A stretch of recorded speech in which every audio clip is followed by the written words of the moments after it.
гэж юу вэ? Нойр гэж тарих болоод бие махбодыг бүгд нь хамарч тодорхой хэмжээгээр үүсдэг зайлшгүй шаардлагатай үйл ажиллагааны өргөмж байдал юм. Нойрсох болон сэрэх нь хоногийн гэрэлтүүлгээс ихээхэн хамаардаг хоногийн хэмнэл юм. Өнжин тархинаас ялгардаг мелатонин хэмээх даавар нь өдөр шөнийн ялгааг ялгаж өгдөг. Мөн аденосын хэмээх даавар үйлчилснээр нойр хүрдэг. Кофе ууснаар энэхүү аденосын хэмээх дааврын үйлчлэгээ сааддаг билээ. Нойр нь хоёр үеэс тогтно. Удаан буюу ортодоксал, хурдан буюу парадоксал. Удаан нойрны үеийг хэд хэдэн шат болгоно. Зүүрмөглөх үе. Энэ нь 1-7 минут үргэлжилт нойрсолтонд шилжинэ. 2 дугаар үе. Энэ үед тархины цахилгаан бичлэгтэр нойрны эрүүл үүснэ. Энэ нь хамгийн удаан нүдний хөдөлгөөнгүй үргэлжилнэ. 3 дугаар үе. Энэ үеийг дельта нойр гэж нэрлэдэг бөгөөд нүдний хөдөлгөөн байхгүй болдог. 4 дугаар үе.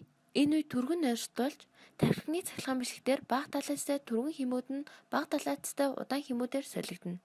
Нойрны бүх үеийн 75%-ийг удаан нойр, 25%-ийг түргэн нойр эзэлнэ. Та бүхэн нойрны үеийн тархины цахилгаан бичлэгийн шүднүүдийг харж байна. Гүн нойрын үед дельта шүд бичигддэг. Зүүдлэх үед тета, зүүрмөглөх үед альфа, сэрүүн үед бета шүднүүд бичигддэг.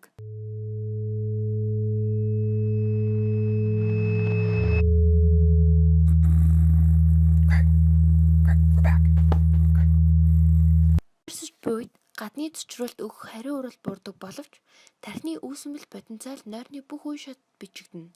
Нойрсох үед бодис солилцооны эрчим буурч, уушигны агааржуулалт багасж, судасны цохилт зөөрч, биеийн температур буурна, булчин сулрна, мөн тархины цэсэн онгоц нэмэгддэг. Нойр бол амьд үсгийн чухал хэрэгцээ бөгөөд нойргүй амьд бид удаан орших нөхцөлгүй.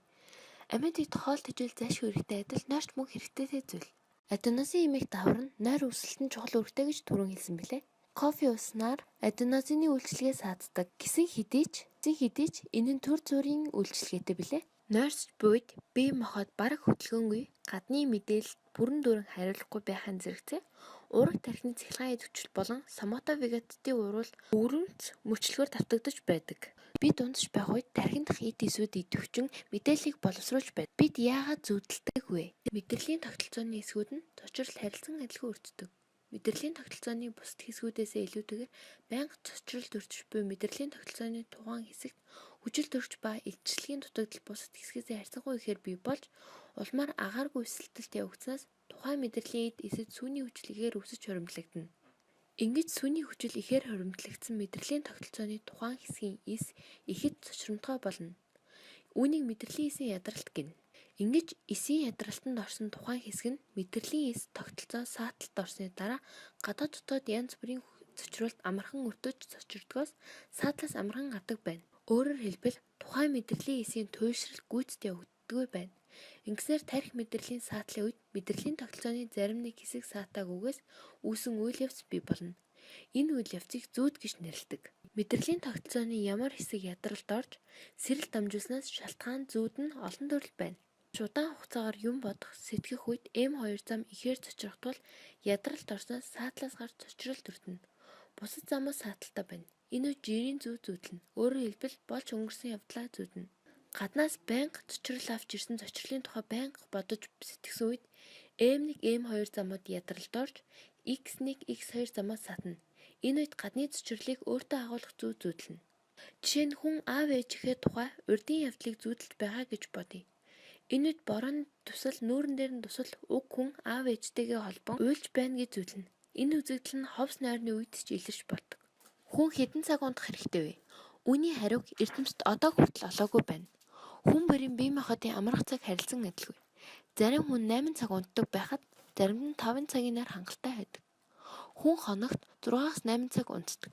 Няраа хүүхэд хоногт 16-20 цаг, багчууд 10-12 цаг унтаж амардаг бол насанд хүрэгч 6-7 цаг унтснаар хангалттай нойр авч чаддаг. Яагаад унтах хэрэгтэй вэ? Унтснаар дархлаа дэмжинэ, эрч хүчтэй болно, илүү сэргэх болно, ухаалаг шийдэлт олно, ой тогтоолт сайжирна, мөн физиологийн эрүүл мэнд сайжирна. Нойрны өөрчлөлтийн хэлбэрүүд: нойр багасах, нойр ихсэх, нойр сэргэлтийн хэм алдагдах. Таны нойр хулждаг уу? Нойр худал буюу инсомни. Нойр худлын шалтгаан нь стресс, нойрны зохицуулахыг хангах тархины бүтцүүдийг гэмтээсэн мэдрэлийн органик өөрчлөлт, дотоод шалтгаан сэтгцийн эмгэг, сэтгэл готрол. Нойр худлыг дотор нь 3 төрөлд хуваадаг. Үүнд 1-р төрөл нь зүүрмөглөх үе буюу унтаж эхлэх үеийн хямрал. Энэ үеийг шинжлэх ухаанд пресомник хямрал гэнэ. Энэ үед хүн нойр нь хүрэхгүй байгаас айх зэрэг шинж илэрнэ. Хоёрдугаар төрөл нь гүн нойрны хямрал. Энэ үед зүүрмэглэгдэгч шөнө хар дарах эсвэл ялихгүй чимээ зүүдэндээ хөдлөх зэргээс ойр орхон сэрж гүн нойрч чадахгүй болдог. Үүнийг интрасомник гэж нэрлэдэг. Гуравдугаар төрөл нь босгож сэрэлтийн хямрал. Энэ үед хүн нойроо хантал унталгүйгээр эрт сэрдэг болно. Улмаар ажиллах чадвар борох, бие сулрах, норимлох шинж илэрнэ. Үүнийг постомник хямрал гэнэ.